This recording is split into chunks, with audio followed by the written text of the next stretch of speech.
dream in my life today. Because my past is what it is. It's my past. My name is Linda Akbar, and I was born in Norfolk, Virginia in 1951. I came to San Diego in 1985 with my 3 children and my husband. I was a twin. I am a twin. But my twin brother died 12 years ago. Around about the same time my husband did. That kind of like tell you where I'm at in age. My grandchildren, I have a 20-year-older, a 19-year-older, 15, a 14, a 12, and a 6. All boys. Yeah. That I fell into, it was something that I wasn't okay with. And it was me. I wasn't okay in my skin. You know, I was born in the South in 1951, and I was dark-skinned, and I didn't have long hair like the girls at the school did, you know, so, and I was called names and, you know, stuff, just little stuff that don't seem to be important, but that were, that hurt me, that brought down my self-esteem. So I didn't fit in. I was always trying to emulate those girls, you know, the ones that I gravitated to, the ones that seemed to have the 2 parents in the car, and their parents were school teachers. My mother did the very best she could with what she had. She gave me things that a child that had 2 parents didn't have. When I look back, and my mother would get up every morning and fix us breakfast, a hot breakfast, before we went to school.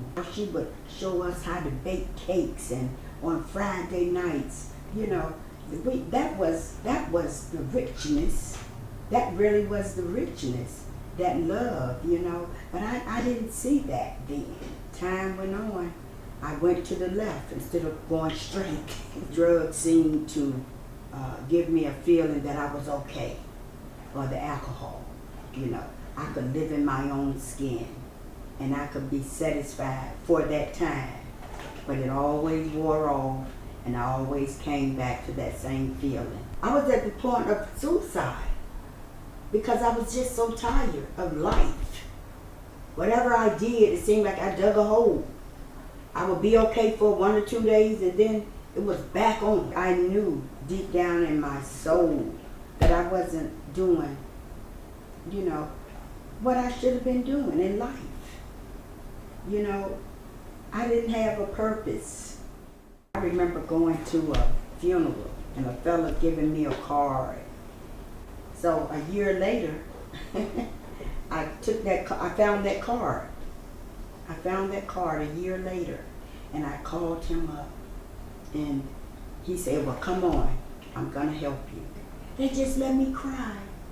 And it seemed like I cried from the bottom of my feet to the top of my head. And when I finished crying, I felt like 100 pounds of dirt had fallen off of me. So I listened, and I was able to grasp that I wasn't alone, that there were other people going through the same thing that I was going through. So I had to change everything. I had to get away from around the people, the environment, the places I went. I mean, I had to change everything. I got grandkids that have never seen me take a drink. I got grandkids that has never seen a cigarette in my mouth. And isn't that wonderful? That's a blessed thing. But I can also share with them, yeah, one time grandma was.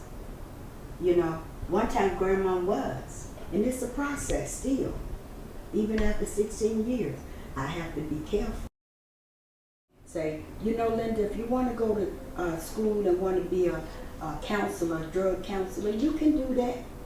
You know, they believed in me before I believed in me. So I went to this establishment that I didn't even know existed. And now here I've been there 15 years. So I started out in the kitchen, you know, and I've just just rose up. Anything that's addictive, you know, that's what I work with those people. I work with the homeless. They've lost their housing, they've lost their jobs, they're lost their, the only thing they haven't lost is their life, but they done lost themselves because addiction takes you away from everything that's good. Letting people know, you know what, I've been there. They don't believe it. They say, no, you haven't.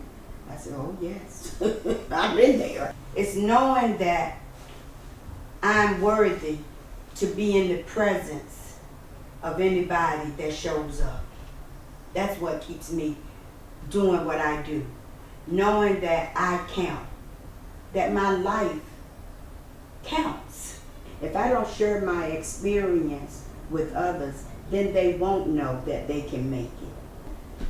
And I share this with any and everybody, you know, the people at church, my job, people on the street, you know, just letting them know that, you know what, you got a purpose. You still here.